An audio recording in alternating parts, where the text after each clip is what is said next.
Hello and welcome. In this short video, we're going to talk all about the fuel of spark, living with a sense of purpose.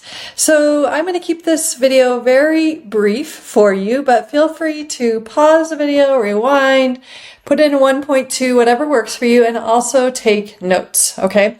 So what we're talking about today is really finding your purpose and making your work joyful, because it's what you do with a lot of your time. So you might as well spend some time and energy figuring out how to make it joyful. Okay, so our tool that we're going to use here is called Ikigai. Okay, and our learning objective is to understand the 4 areas of Ikigai and begin to look into our own life for alignment. So Ikigai is a Japanese concept, and you may have seen the Netflix series called The Blue Zones.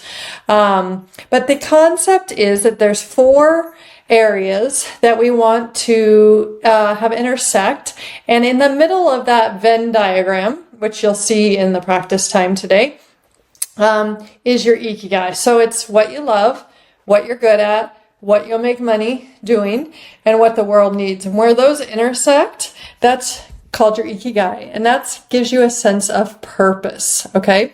So let's start with what you love, your passions. Joy is your compass. Like, we try to follow joy, right? And so I want to encourage you to follow what lights you up. Passion is things you love to do. They could be personal, professional, it doesn't matter. And it's things that other people notice in you. You can even ask them, what do you notice I'm good at? And tell them what they're good at. This matters because doing what you love keeps your spark alive, right? It's not just fluff. It's like your fuel, literally. It's what keeps you going. It's why you get out of bed in the morning. Oftentimes people talk about with the Ikigai. You deserve to feel joy on ordinary days. It's really about these little each days. So why not make the ordinary joyful? And some ways to practice are to track what lights you up, what makes you happy. Block 15 minutes to an hour. I used to block an hour when I was writing my book for creativity time, creative play, write, read, do these things, draw, doodle, take an art class. This really will help you find passions as well as give you that creative time.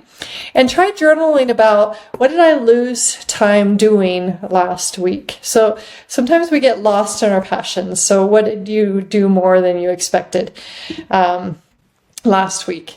So the next part is what you're good at, and this is like your vocation, and this is where your confidence grows, because really what you're good at makes you feel good to be good at it. And this is confidence, and confidence is a big part of our happiness, of being able to be out there in the world with others confidently. So vocation is the stuff you do with ease. It's the skills that you admire and others admire and they ask you for, okay? And it matters because leaning in what comes naturally or you've worked really hard to build builds belief, motivation, and momentum.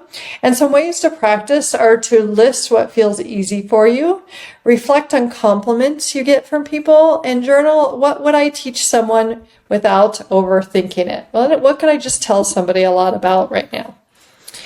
Next is what the world needs. This is our mission. So purpose is really found in service. You serve students every single day. Thank you for that. My own children have gone through international and U.S. public school here in Colorado system. I've got a son at Grandview. He's a senior next year. But really, this is where we see our purpose and where we get a lot of joy from. So mission is the cause of calling that stirs your heart and says, this matters. And why does it matter? Because when you help others, your days feel more grounded and worth it. So one thing that I do with my family is we volunteer at Project Cure, which is collects medical supplies and materials from hospitals and gives them out around the world. And so that, I love going there with my family. It just really makes me feel so good. It's a way I can help. So ways to practice are to reflect on what breaks your heart or fires you up, right? The sad things that you want to help or what gets you really excited that others are doing. List the problems you want to help solve, and you can journal, where can I be useful with what I have? Okay. The next one is, and the last one is what will make you money. So your profession. Now, hopefully you're happy in teaching, making some decent money, but also thinking about a side gig and building a business on the side is a really strategic move for your financial literacy and for your future. Partial retirement's a real thing. Oftentimes people retire from teaching and they're so bored they don't know what to do themselves because all they did is work, work, work. And so building a side business gives you some leverage that you can continue doing that part-time on your own minutes, but bring in some money during those retirement years as well. So you deserve to be well paid for what you do, no matter how you earn that money. So profession is where your skills meet the demand, the bridge between the passion and the paycheck, right? And this matters because your time and gifts have value and you can build income around what's aligned for you. So some ways to practice are to list things that people already pay for. Are you good at those things like designing or something like that? Matching your skills to real world opportunities and asking and journaling, could I offer this in a way that I would get paid for it? So in this video, we talked about the 4 parts of Ikigai and finding our spark, our reason for being, our why do we get out of bed in the morning, what we love, what we're good at, what we can make money doing, and what the world needs. I'll be roaming around as you go off to the choice board and get started practicing and learning more about your Ikigai. Ciao.